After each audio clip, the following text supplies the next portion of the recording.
जय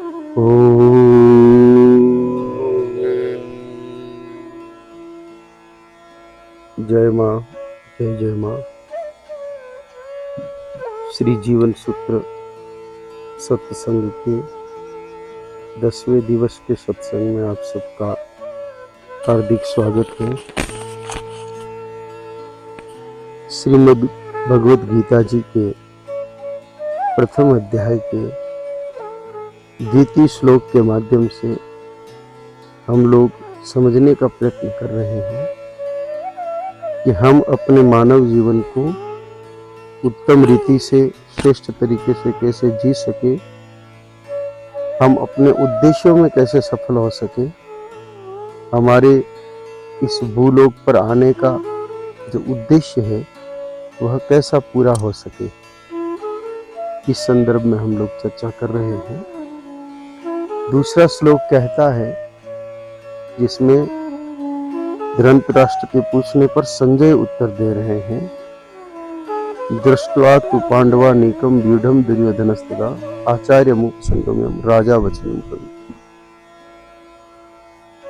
ये 4 दिनों से इसके कुछ पक्षों की चर्चा की, आज इसमें व्यूह रचना पर चर्चा कर लेते हैं। यहाँ पर दुर्योधन ने कहा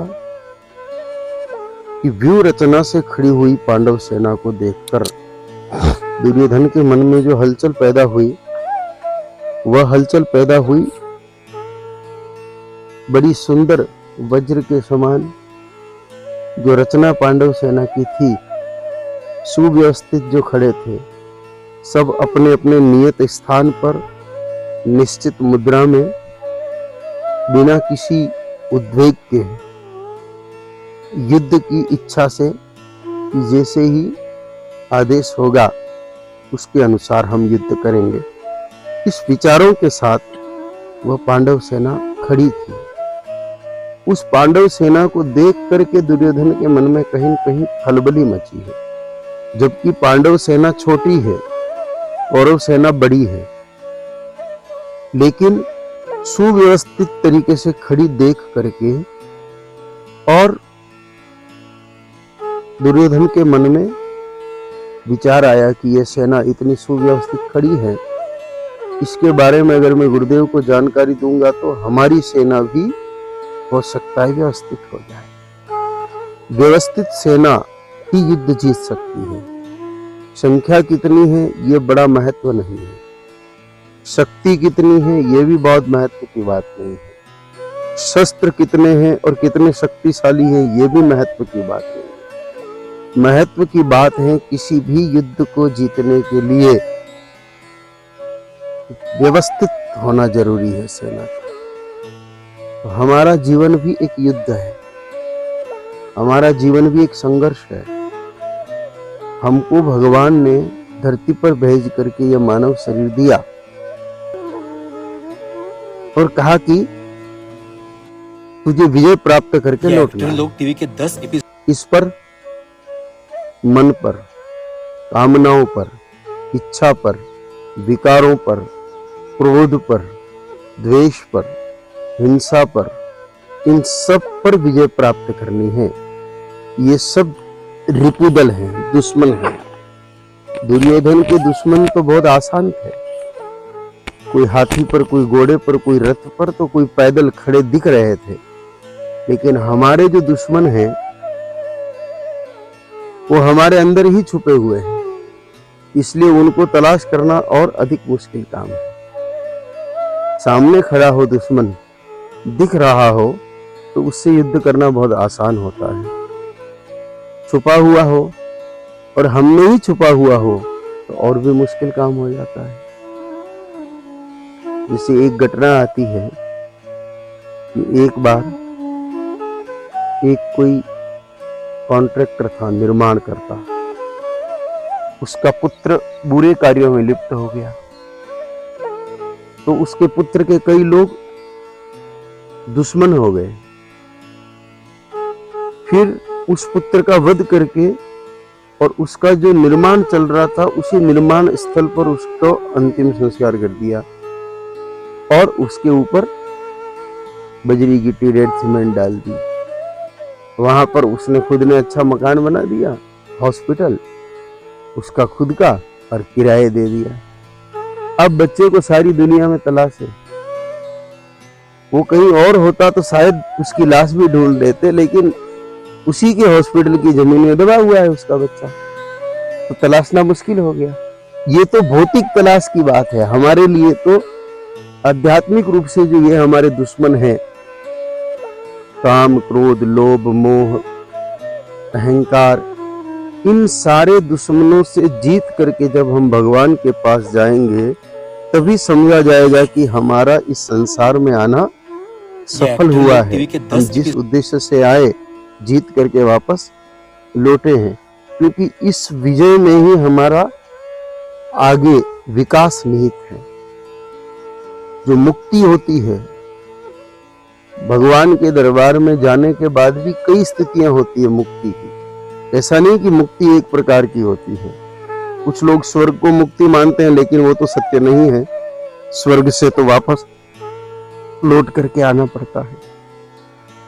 लेकिन वैकुंठ चला गया तो भी सालोक्य मुक्ति, यानी कि जिस लोक में भगवान रहते हैं उस लोक में हमको रहने का अवसर मिल जाए। भगवान से मिल नहीं पा रहे हैं, भगवान को देख नहीं पा रहे हैं, भगवान की सेवा नहीं कर पा रहे हैं, लेकिन जिस लोक में भगवान रहते हैं वहां हम भी रह रहे हैं।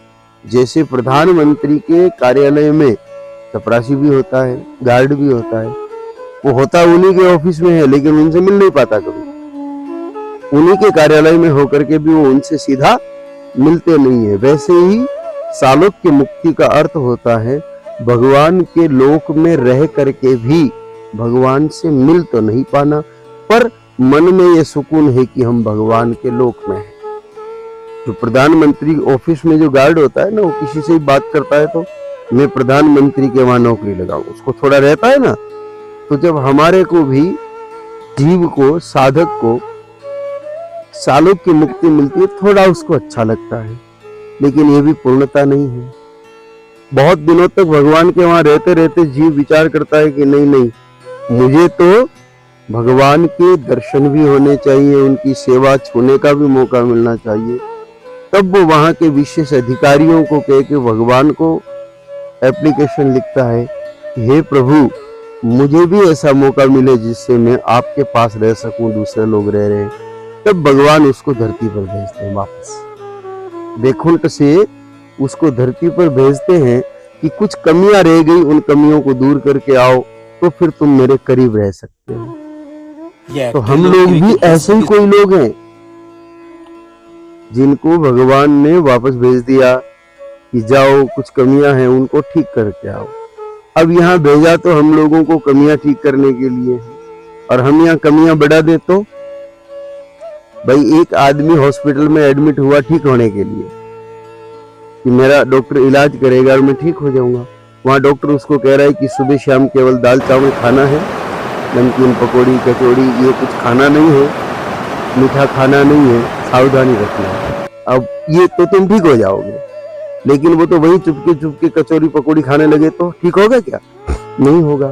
तो वैसे ही हम लोगों को भेजा तो इन काम, क्रोध, लोभ, मोह से बचने के लिए।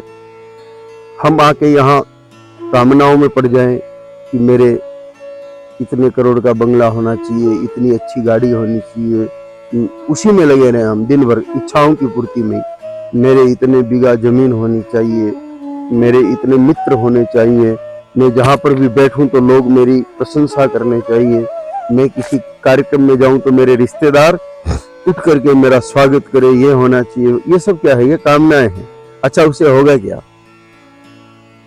आप किसी के विवाह में गए, उसने सबको नमस्ते कर रहे हैं, वैसे आपको भी कर लिया तो वो ठीक बात है, और आपको स्पेशल उठ करके अलग से नमस्ते किया तो उससे आपको क्या फायदा हो जाएगा? तो बेनिफिट होना है क्या? नहीं होना है। लेकिन हमारा ये जो मन है, वो मन नियंत्रित न होने के कारण ऐसी इच्छाएं रखता है, हमारे साथ इस प्रकार का व्यवहार हो, हमारे साथ उस प्रकार का व्यवहार हो, इत्यादि इत्यादि। तो ये सब जो चीजें हैं, ये सब जो बातें हैं, ये सब हमारे लिए ठीक नहीं मानी गई है, अच्छी नहीं मानी गई है। तो हम आए जिस कार्य के लिए वह कार्य करें, ताकि हम भगवान के समीप रह सके, भगवान के पास रह सके। तो उसके लिए हमारा जीवन व्यवस्थित होना चाहिए। उसके लिए सबसे पहले हमारा जीवन पांडवों की सेना की तरह व्यवस्थित होना चाहिए। जीत के लिए आवश्यक है एक व्यवस्थित जीवन, एक व्यवस्थित लाइफस्टाइल।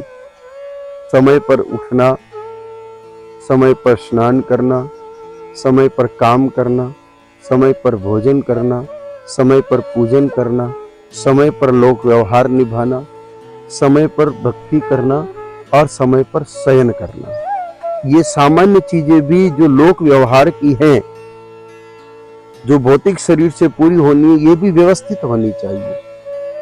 हर जीवन का हर पहलू हमारा व्यवस्थित होना चाहिए।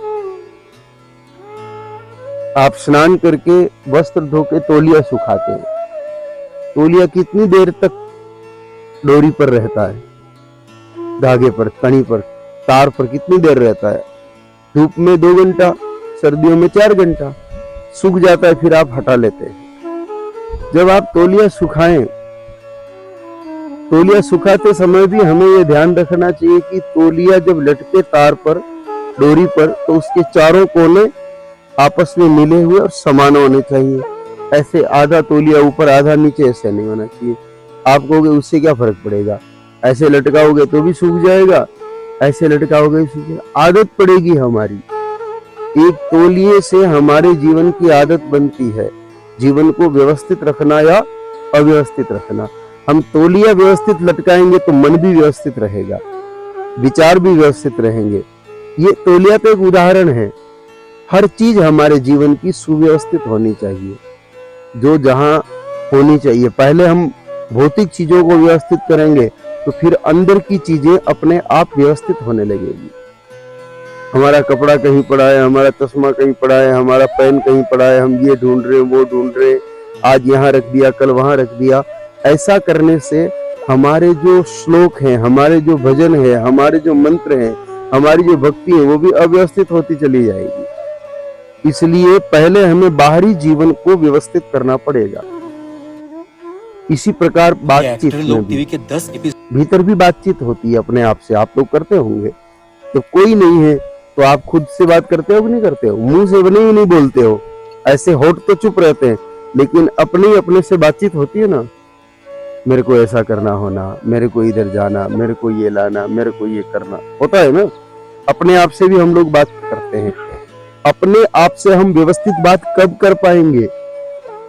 जब हम हमारे जीवन में दूसरे लोगों से व्यवस्थित बात करना सीख लेंगे। किसी भी व्यक्ति से बातचीत करते समय हम शांत रहें, धैर्यवान रहें, हमारे शरीर के विभिन्न अंग अनावश्यक हलचल न करें, तो हमारे मन की तरंगे भी हलचलित नहीं रहे। बातचीत करते हुए कई बार आप लोगों ने देखा होगा, हम लोग ऐसे कई बार नाखून काट लेते हैं, या फिर अपन ऐसे ऐसे पैर हिलाते हैं, कुछ न कुछ करते हैं। कुछ लोगों को देखा होगा ऐसे ऐसे बैठे बैठे हाथ मलते रहते हैं। कुछ लोग तो ऐसे टक टक बजाते भी हैं, बैठे बैठे बजाते हैं ना।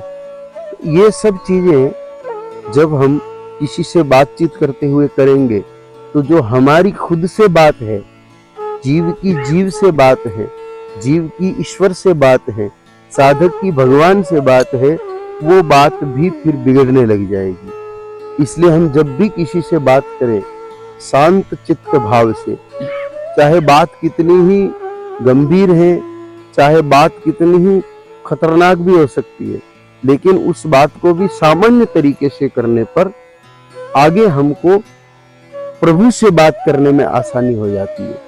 क्योंकि भगवान जब भी बात करते हैं, शांत लोगों से बात करते हैं।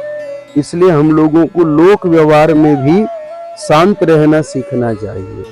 यहाँ कौरवों की सेना और पांडवों की सेना में जो अंतर है, वो सबसे बड़ा अंतर ये है कि कृष्ण जी सारथी बने बैठे हैं और पांडवों की पूरी सेना युद्ध भूमि में भी शांत खड़ी है।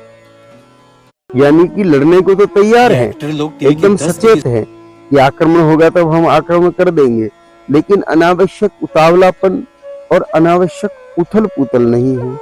यही व्यूह रचना हमारे जीवन में भी होनी चाहिए।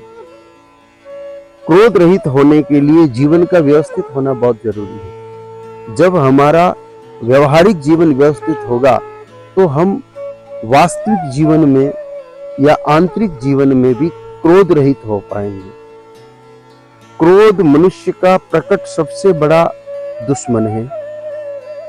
चाहे क्रोध किसी कारण से आए और चाहे क्रोध बिना कारण को आए, उससे कोई फर्क नहीं पड़ता। ये बात महत्व की नहीं है कि क्रोध किसी कारण से आ रहा है या बिना कारण आ रहा है। क्रोध आ रहा है, यही हानिकारक है।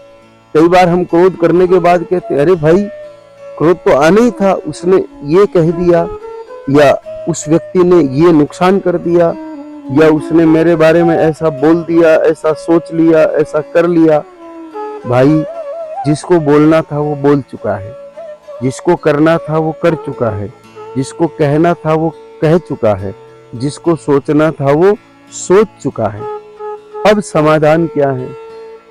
क्या आपके क्रोध करने से जो सोचा हुआ है, जो किया हुआ है, वो मिट सकता है? नहीं। तो समाधान शांति से उस व्यक्ति से बिना क्रोध के अक्रोध भाव से भी तो वार्ता की जा सकती है, बात की जा सकती है क्रोध रहित होकर के। शायद क्रोधित होकर के कहने पर सामने वाला व्यक्ति आपकी बात को माने न माने, लेकिन शांति से जब आप बोलोगे तो हो सकता है वो आपकी बात को मान ले।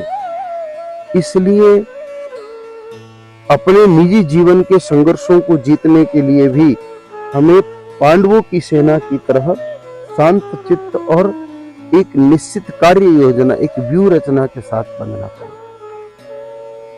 हमारे जीवन में सबसे बड़ी जो समस्या है, एक्टर लोग टीवी के 10 एपिसोड, वह है हम अपने आप को ही कभी समझ नहीं पाए। हम खुद को कभी ठीक से समझ न पाए। यही गलती तो दुर्योधन के पास थी। वो न खुद को समझ पाया, न खुद के साथ वालों को समझ पाया। उसने सारे बड़े बड़े योद्धाओं को अपने पक्ष में कर लिया, लेकिन फिर भी युद्ध तो नहीं जीत पाया। भीष्म पितामह बहुत बड़े योद्धा, अकेले भीष्म पितामह अकेले पर्याप्त थे पूरे पांडवों की सेना का सफाया करने के लिए। गुरु द्रोणाचार्य जिन्होंने पांडवों को युद्ध की सारी रीति नीति सिखाई, शस्त्र संचालन सिखाया, वो भी कौरवों के पास थे कि नहीं थे? कर्ण जो पांडवों का ही भाई था, सूर्यपुत्र था, परम बलशाली था, वो भी कौरवों के पास था। ऐसे अनेकों अनेक योद्धा, दुशासन दुर्योधन खुद भी बहुत शक्तिशाली थे, लेकिन फिर भी वो पराजित हुए। क्यों? क्योंकि वो पितामह और द्रोणाचार्य को भी समझ नहीं पाए। शरीर से भले पितामह द्रोणाचार्य इधर हैं, लेकिन मन से वो पांडवों के पास है। क्यों? क्योंकि पांडव सात्विक है, सतोगुणी है, कौरव तमोगुणी है, और भीष्म पितामह और द्रोणाचार्य में सतोगुण के साथ थोड़ा रजोगुण है। तो नजदीक वो मन से पांडवों के ज्यादा है। जिसके गुण जिससे मिलते हैं वो उसके पास बैठता है। किसान किसान के पास बैठेगा, व्यापारी व्यापारी के पास बैठेगा, डॉक्टर डॉक्टर के पास बैठेगा, बदमाश बदमाश के पास बैठेगा, भजनी सत्संगी सत्संग वाले के साथ बैठेगा, शराबी खराबी उसी व्यक्ति के पास बैठेगा जो ऐसा करता होगा। यानी जिसके जैसे गुणधर्म हैं वैसे ही लोगों के साथ बैठना उठना होता है। तो या वैसे लोगों को हम पास में बैठने देते हैं, ये कह सकते हैं। जैसे एक शराबी बैठा है, दूसरा शराबी आ जाए तो क्या वो उसको भगाता है? नहीं, आओ आओ भाई बुलाता है।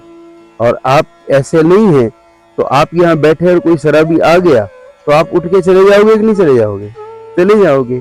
तो ऐसे ही हम लोग भगवान के पास जाना चाहते हैं, हम प्रभु के पास जाना चाहते हैं, हम ईश्वर के पास जाना चाहते हैं, लेकिन ईश्वर जैसे देखते हैं हमको कि ये तो मेरी विचारधारा का ही नहीं है, तो ईश्वर दूर चलेगा।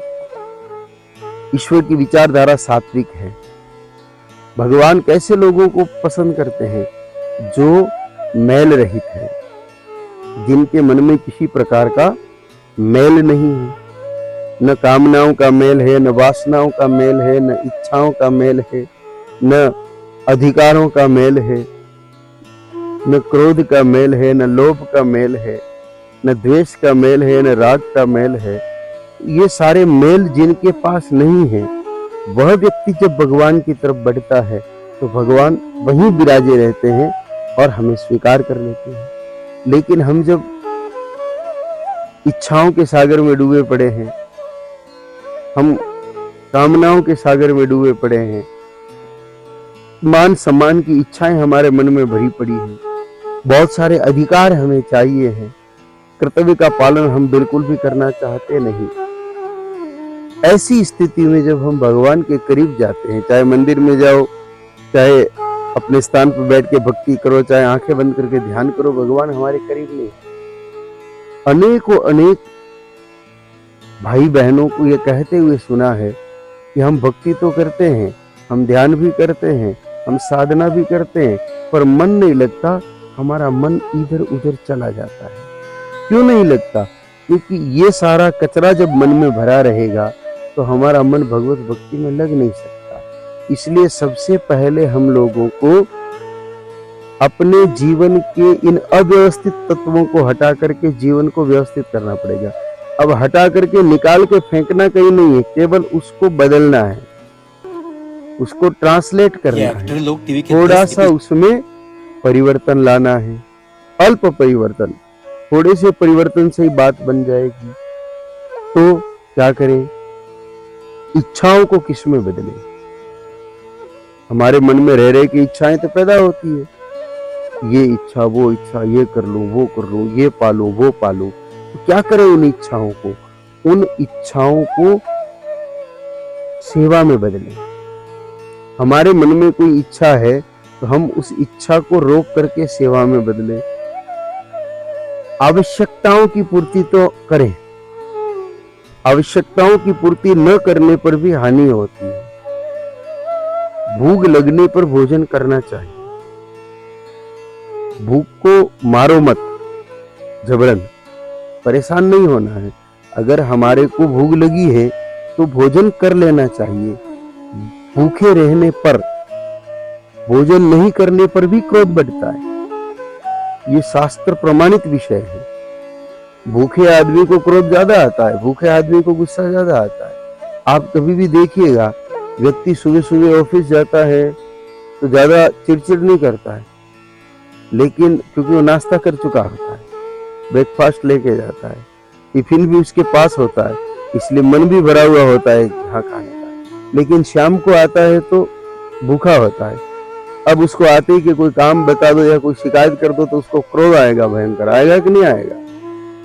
भूखे व्यक्ति को क्रोध बहुत ज्यादा आता है। इसलिए शरीर की आवश्यकता है, भोजन कराना करा दीजिए, ये व्यवस्था है। सामान्य रोग है, थोड़ी बहुत औषधि की आवश्यकता है, दे दीजिए। तेज गर्मी है, छाया की आवश्यकता, इस शरीर को छाया में ले जाके बिठा दीजिए। तेज शीत है, ओढ़ाने की आवश्यकता है, शरीर को ओढ़ा दीजिए। शरीर की सामान्य आवश्यकताओं की पूर्ति करिए। ठंड मिटाने के लिए रुई से बनी हुई रजाई से काम चल जाता है, गुदड़ी से चल जाता है नहीं। लेकिन मन कहता है नहीं, मुझे तो वो विदेश वाली एकदम नरम नरम कंबल चाहिए। ये इच्छा हुई, क्या हुई?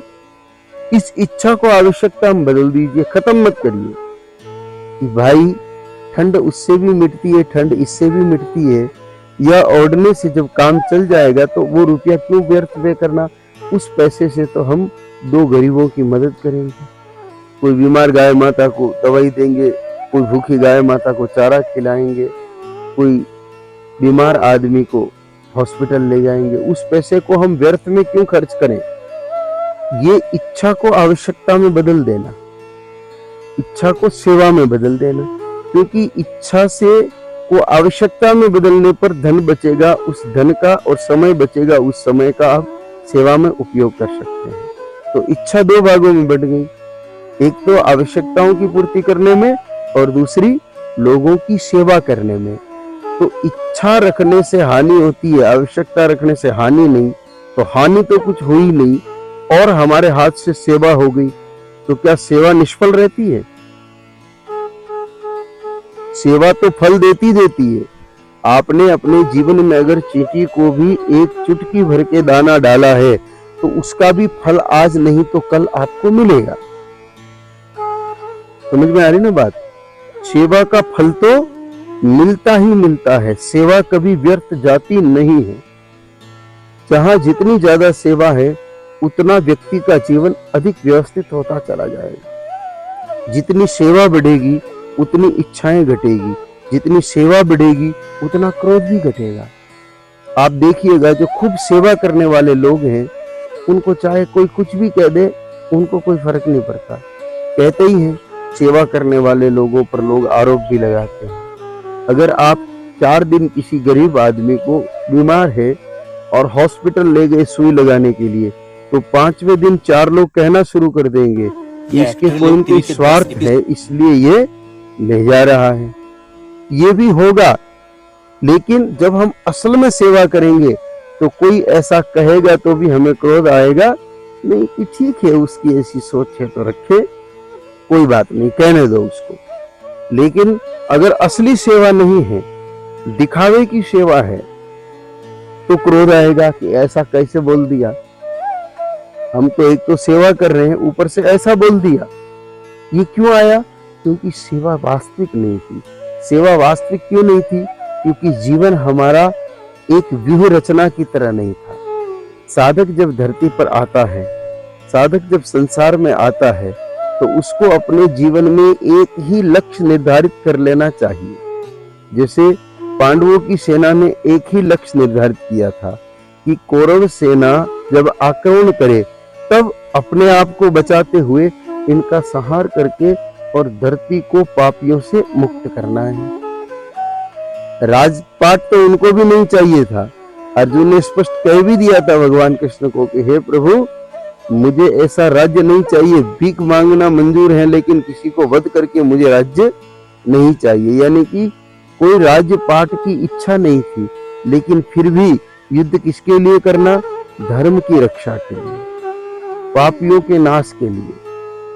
ये भगवान की इच्छा थी, पांडवों की इच्छा नहीं थी। भगवान की इच्छा को अपनी इच्छा मान लेना ये धर्म है। हमारी इच्छा को लिए भगवान को कुछ कहना ये पाप है। हो क्या रहा है?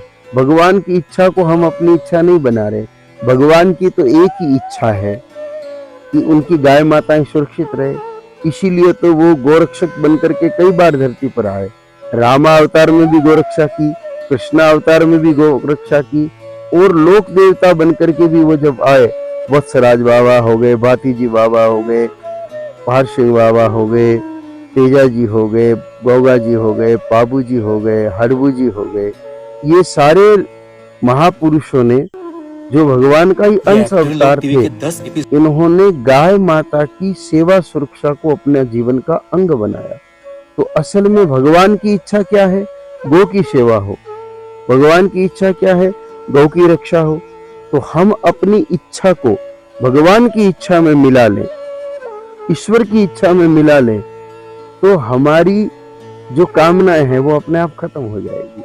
हम अपनी इच्छाओं की पूर्ति में न लग करके भगवान की इच्छा की पूर्ति में लग जाएं। यहाँ पापियों का विनाश भी भगवान की इच्छा थी। पांडवों ने भगवान की इच्छा के अनुसार काम किया, इसलिए थोड़े होने पर भी विजय प्राप्त कर ली। तो हमारे लिए भगवान की इच्छा क्या है? हम सेवा करें और हम सुमिरन करें। हम संसार की निष्काम भाव से सेवा करें, कोई चाहत नहीं, हमें कुछ भी नहीं चाहिए, ऐसा भाव रख करके हम संसार की सेवा करें और भगवान का भजन करें। ये ईश्वर की इच्छा है। और जब हम ईश्वर की इच्छा में अपनी इच्छा को मिला लेते हैं तो फिर हमारी अपनी अलग से कोई इच्छा न रह जाती, बचता है वो सब कुछ ईश्वर का ही बचता है। और ऐसी स्थिति में हमें लगता है कि हाँ भगवान हमारे हो गए। और जिस दिन भगवान हमारे हो गए तो हमारा पृथ्वी पर आना भी सफल हो गया। हम सालोक की मुक्ति से फिर आगे सामीप्य मुक्ति की तरफ अपने आप पहुंच जाएंगे। तो इस प्रकार से भगवत गीता कहती है कि हम हमारे जीवन को व्यवस्थित बना के रखें, हमारा चलना उठना बैठना खाना पीना बोलना सब कुछ सुव्यवस्थित हो, हम इच्छाएं न करें, हम दूसरों के प्रति हमारे जो अधिकार है उसको पूरा करें, हम अपने कर्तव्यों का पूरा करें, यही भगवान की इच्छा है।